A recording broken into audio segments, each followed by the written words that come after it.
Another way to keep kids active and strong, give them plenty of vitamin D. A new study says that 7 out of 10 American children have low levels of vitamin D, which threatens bone and heart health. Our Dr. Jennifer Ashton is back with more on this. Hello again. Good morning again, Maggie. So in the previous segment, we showed some of the foods that are fortified with vitamin D. Now tell us why it's so crucial that kids get enough. Well, let's talk about what the study showed. It came out of Montefiore Medical Center here in New York City. They looked at over 6,000 children and across all demographic groups in all parts of the country, different ethnic backgrounds, and they found that, as you said, 7 out of 10 had low or frankly deficient levels, which we know can have a series of impacts on our health. And basically what the study showed is that the children with lower vitamin D levels had higher top number of the blood pressure. They had lower calcium levels because calcium and vitamin D kind of go hand in hand.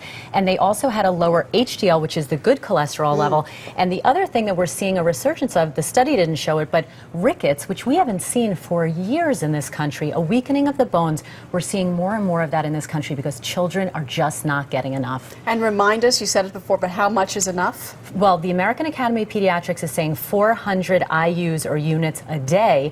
And, you know, there's only 3 ways we can get vitamin D, Maggie: from the sun, in supplemental form, or with fortified foods. And if children aren't playing outside enough, or we're using more sunscreen, which is a good thing, and they're not getting it in supplementary form, their levels are just not what they should be. But I was surprised to find in reading the study that some doctors are actually recommending your kids forego the sunblock for a couple of hours in the sun. Right, and of course, like any topic in medicine, there's some controversy here. The good thing about vitamin D is you don't have to expose your children to the harmful effects of the sun in order for them to get it naturally, because you can get it through food, but more importantly, you can get it through supplements. So yes, if you want to get it the natural way, about 10 minutes without any sunblock a day, twice a week, will give you about 3,000 units a day. But if you draw a line, Maggie, from Los Angeles to South Carolina, everyone living in the country above that line is not getting enough natural sunlight exposure during the majority of the year to get the levels that they need. And if we don't want to incorporate all these foods into our kids' diet, can just taking one vitamin